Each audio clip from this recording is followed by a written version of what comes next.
This represents all the framework for the searchlight. All the pieces except one. And I've saved this one because it demonstrates two things. And I'll put the macro lens on and I will show you. This is L39. And where the injection molding came in on the sprue to form this part was in three places. Right here, right here, and also right here. Now, you will notice what looks like a seam all the way around, sort of on the center line of the entire thing. Well, that is what I call the flashing, and that is the seam that is formed when the two halves of the mold come together and a little bit of molten plastic oozes out because it's not maybe a perfect fit. Now, some models, it's just absolutely horrendous. I remember a model that I had about 40 years ago. I don't know what the make was, but it was a model of the Great Eastern. The Great Eastern was a ship from the 1880s, I believe. It was the first, one of the first big steamers, and it was a side wheeler, and it also was the ship that helped to lay, or did lay, the first transatlantic cable between Europe and America. So I was kind of fascinated about this, and I thought, I may as well get that kit. So I did, and the flashing was horrendous. The parts didn't fit. I didn't even get it half done. Anyway, now the second thing I want to show you is if you're not careful when you grab onto it, let's see if I can get it angled here just right so that you can see. You notice where this piece of sprue came in and is connected to the part? Well, there's also a small part that it is beginning to form there, and it is extremely easy to accidentally snip that off. Let's see if I can show you on this side here. Okay, right here, same thing. You can see where the sprue came in, and then there's a little bit of a little part on the part. Well, you can accidentally snip that off very, very easily. Anyway, that's what I wanted to show you. Now here's another really interesting little piece. Actually, this is one of the horns. And this is the bell of the horn. I've already trimmed the sprue and everything off of this. Let's see if I can turn it over here. This actually went a lot better than I thought it was going to. Now, let's see if I can turn it back over. Come on.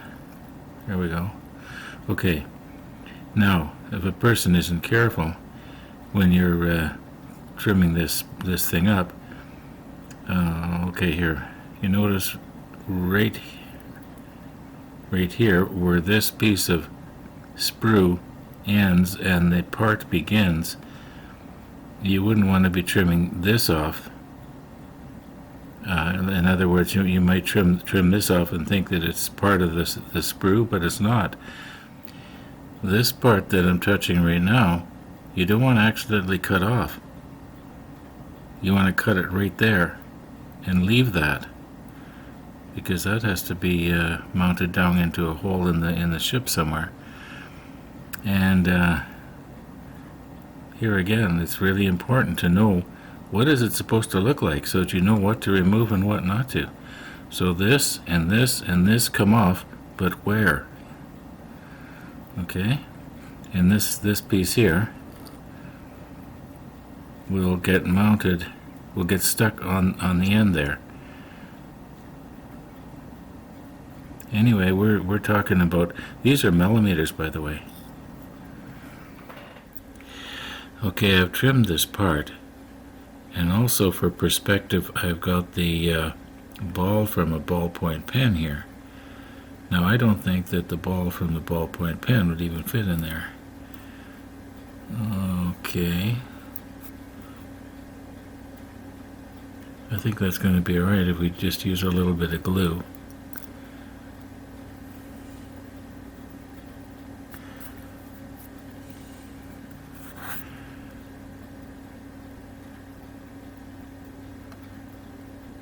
Okay, yeah. We will use a little bit of extra thin when we do it for real, and I think it's going to be just fine. Well, I guess the question that is being begged is, why not do it as long as we've got everything laid out here?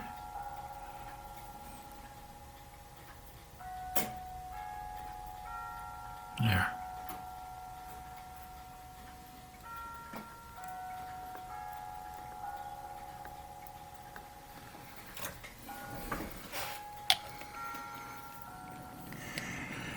The Bismarck apparently had two horns, and I've got the second one down here, as you can see. On some of these very small parts, when I show them up close, you're going to be saying, Ron, there's flashing there, why didn't you sand that off? Well, some of these pieces are so small that you're not even going to hardly see the piece, let alone the flashing. And I could spend an hour on some of these little pieces to, bring them into perfection.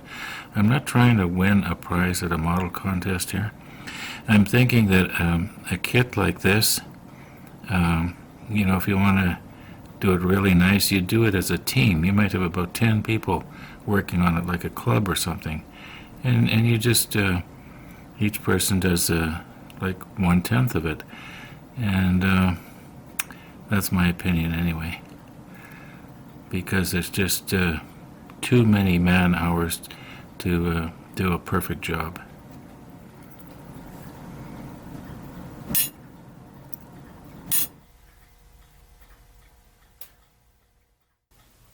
All of the regular plastic parts now are trimmed. Only the clear plastic parts are not trimmed.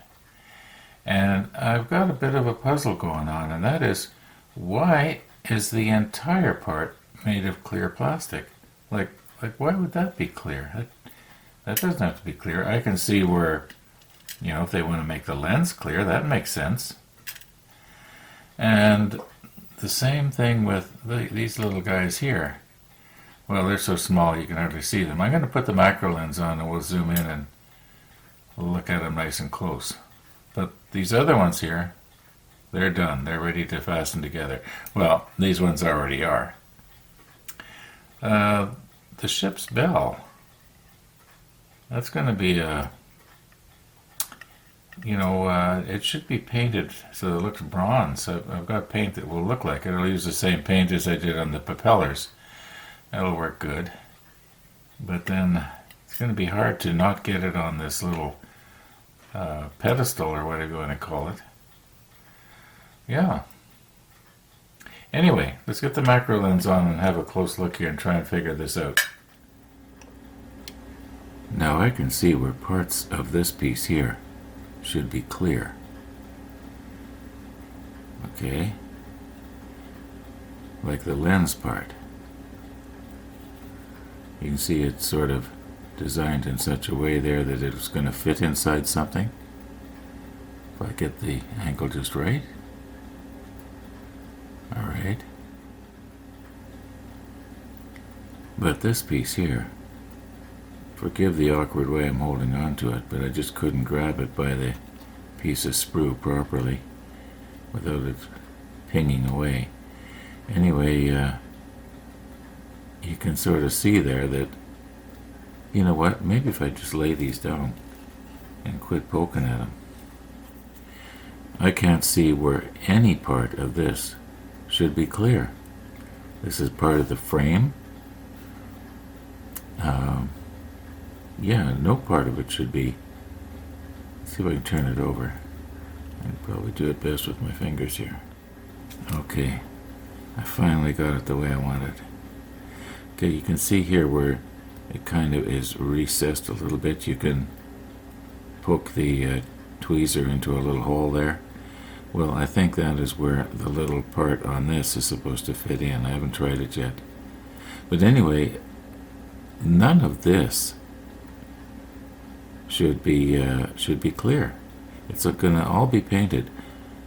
So why was this part on the clear sprue?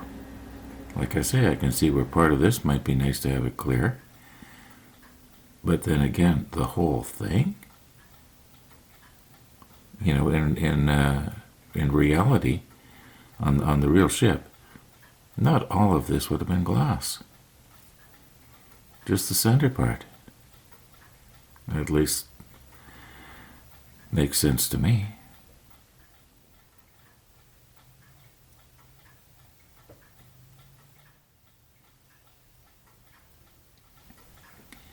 Now here again,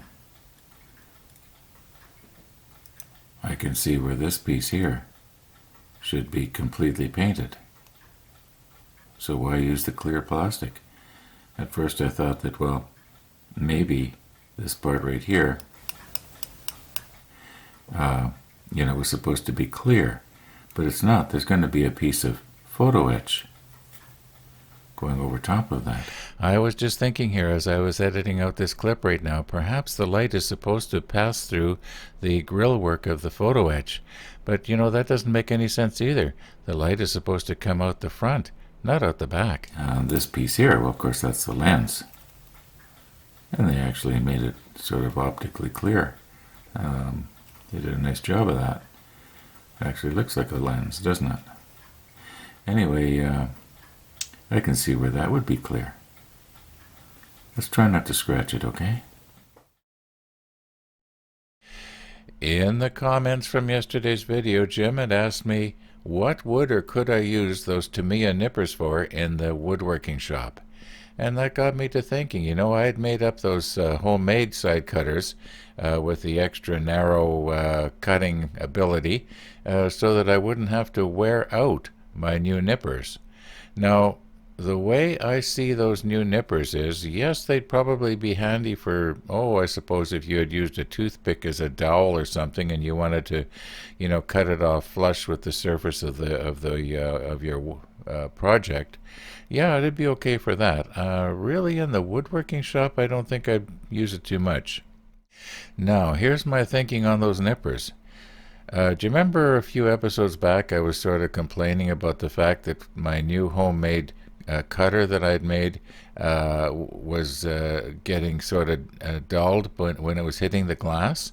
Well, I think the same thing happens with those nippers. I think every time I snap them shut, they slightly get blunted over.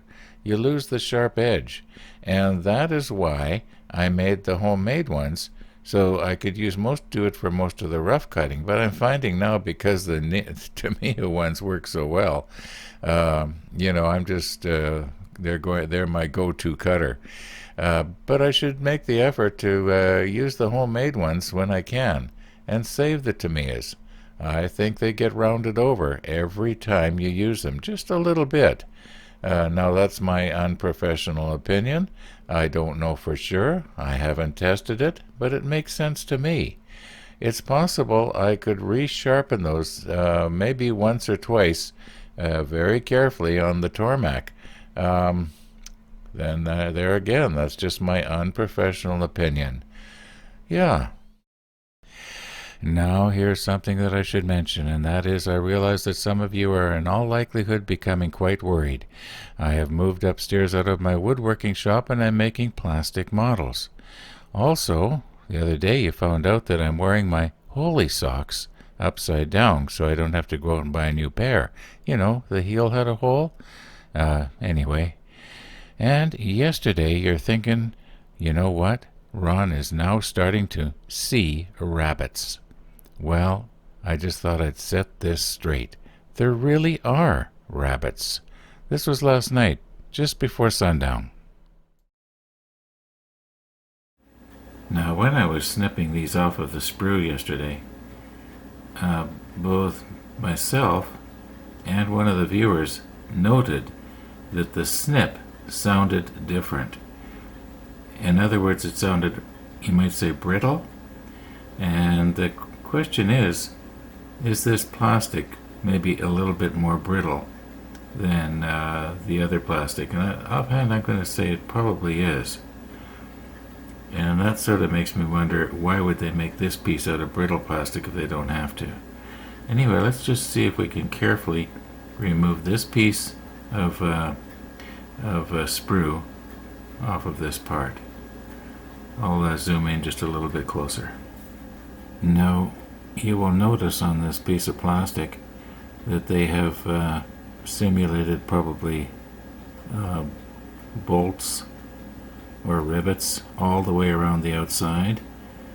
So I don't want to be cutting too close in towards the lens. Let's just see what's going to happen here. Well, that went painlessly. Let's do the other one. Try and hold this so you can see it, and also so I can hold on to it.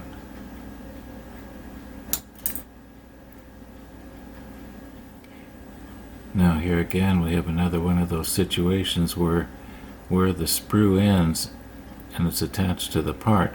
There's a little part that we don't accidentally cut off.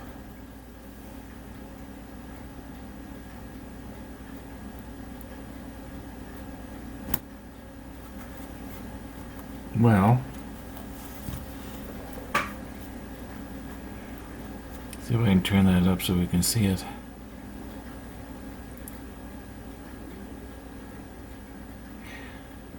I think this plastic cuts okay.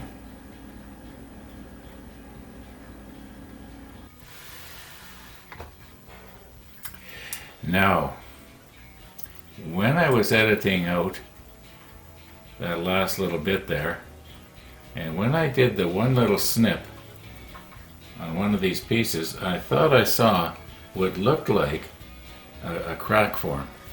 In fact, I did.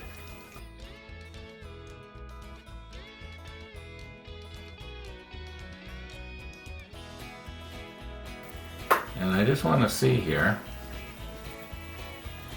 if I can see anything.